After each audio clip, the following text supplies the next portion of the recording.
Gênesis 22 diz assim, ó, Deus prova Abraão. Depois dessas coisas, pôs Deus a Abraão à prova e lhe disse: Abraão. Este lhe respondeu: eis-me aqui.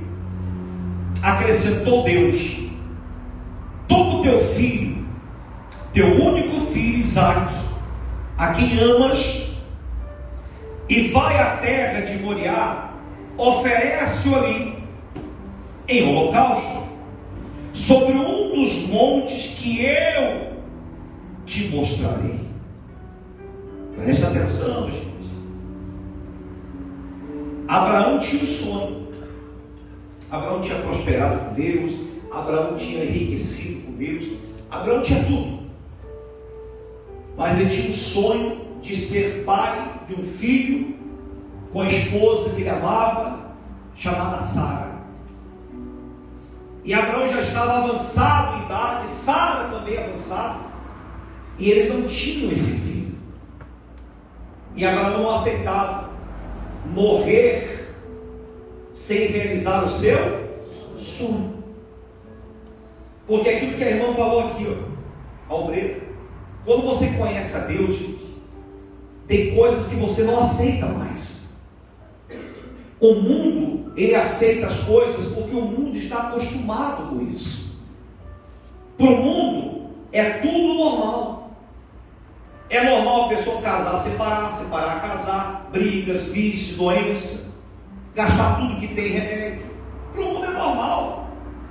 Para o mundo é normal encher a cara. Para o mundo é normal viver escravizado.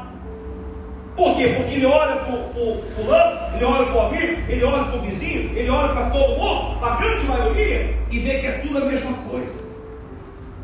Mas quem é de Deus tem coisas que ela não aceita. Da mesma forma que veio o problema, ela crê num Deus que pode tirar esse problema da vida dela. Da mesma forma que vem a doença, ela crê num Deus que pode curar ela daquela doença. Então isso se chama o quê, gente? Fé. Abraão tinha fé que um dia Deus iria realizar o seu sonho. E Deus o fez. Deus realizou o sonho de Abraão. Abraão teve um filho chamado Isaque, com Sara. Só que olha só como que Deus é, gente. É isso que eu quero que você entenda hoje, de uma vez por todas. Nunca vai acontecer na sua vida do jeito que você pensa. Nunca vai ser do jeito que você idealizou. Deus nunca vai agir na nossa vida igualmente. Uns ele age de um jeito, outros ele age de outro. Deus é que sabe a forma e a maneira certa de que nós possamos mostrar a nossa fé.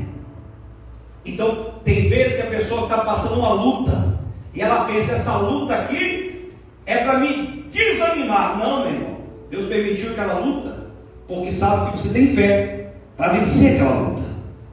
Ele sabe que você tem fé para superar aquela barreira.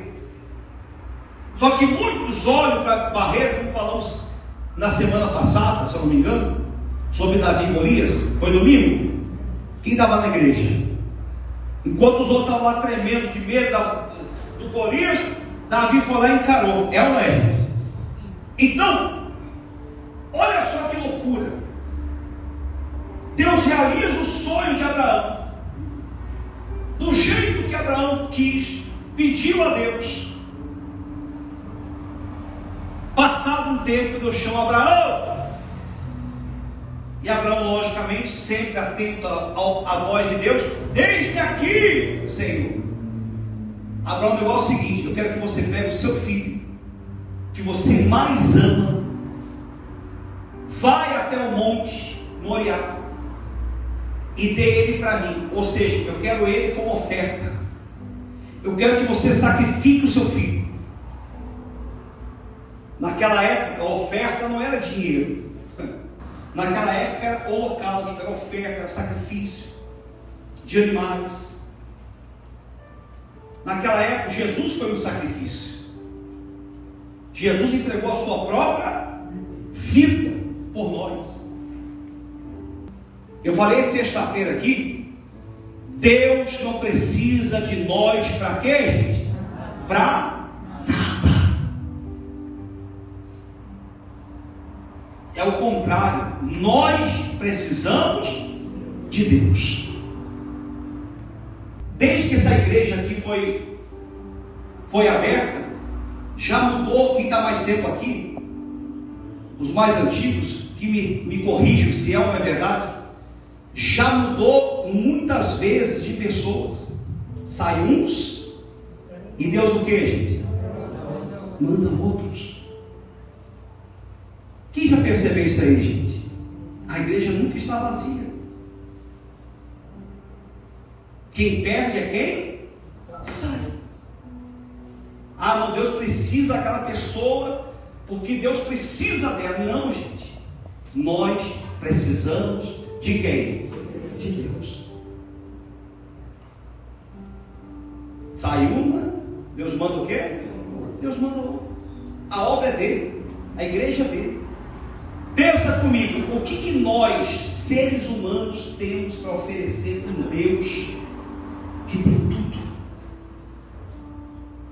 O que você tem que Deus não tem? Aí eu pergunto a você, é Ele ou é nós que precisamos? Hã? Quando eu devolvo o dízimo ou dou uma oferta na igreja, a obra de Deus precisa, porque ela é mantida pela oferta e pelo dízimo. A obra é de quem? É de Deus. Mas eu não dou o meu dízimo, a minha oferta, porque Deus precisa de mim. Eu faço porque eu preciso dele. Então tem momentos que Deus, Ele prova o nosso coração e a nossa fé. Então ali é uma das maneiras que Deus prova o coração da pessoa. Ele está provando ela. E aí, quem é mais importante agora? É isso aqui ou sou eu? Foi o que ele fez com Abraão. Deus deu o filho a Abraão. E em certo momento, Deus o que, gente? Pede o filho para ele de volta. Abraão, eu quero o seu filho. Eu quero que você sacrifique o seu filho. Olha que loucura, gente. Nossa, mas que Deus malvado é esse? Deus queria que Abraão matasse o próprio filho. Nossa, então Deus é ruim. Nossa, Deus é terrível. Tudo tem um plano. Será que Deus queria realmente que Abraão matasse o filho, gente? Sim ou não, gente? Deus quer o pior das pessoas? Claro que não. Ou seja, Abraão, ele estava obedecendo a Deus, mas no fundo, ele sabia que Deus não ia causar o pior na vida dele, porque tirar o filho de Abraão ia causar o que, gente? O pior, o sofrimento. E Deus quer causar sofrimento na sua vida? Então olha só que Abraão falou: olha para o céu, fica aqui, eu e o rapaz vamos lá orar, adorar o Senhor, e depois vamos voltar. Ele tinha certeza no coração dele que ele voltaria com o filho. Ele tinha certeza de que Deus, por mais que tivesse pedido o que ele pediu, no final ia dar tudo o que, gente? Tudo certo. E ele deixou os servos lá. Imagina o coração do pai, gente. Porque por mais que ele tivesse a certeza no coração de que ia dar tudo certo, ele estava levando o filho para o sacrifício. Ele estava fazendo de tudo aquilo que Deus mandou fazer. O filho olha a lenha, olha o fogo, mas cadê o cordeiro? Cadê a oferta? Cadê o sacrifício? Logo Isaac entende que o sacrifício é quem? É ele mesmo. E veja que ambos não dizem não, ambos não discutem com Deus, ambos não ficam reclamando com Deus: Senhor, por que isso, por que aquilo, por que o Senhor permitiu isso? Não. Eles estavam fazendo o que Deus mandou fazer. Veja que Abraão, gente, ele ia ou não ia matar o filho? Ia ou não ia, gente? Sim ou não, gente? Sim. Poxa, mas que loucura é essa? Abraão não era homem de Deus? Sim. Só que Abraão tinha consciência que Deus está acima de todas as coisas. Abraão tinha consciência de que se Deus falou para fazer, por mais doído que fosse, era melhor obedecer. Porque o mesmo Deus que deu, Ele pode o quê? Tirar. O mesmo Deus que dá, Ele o quê, gente? Ele tira.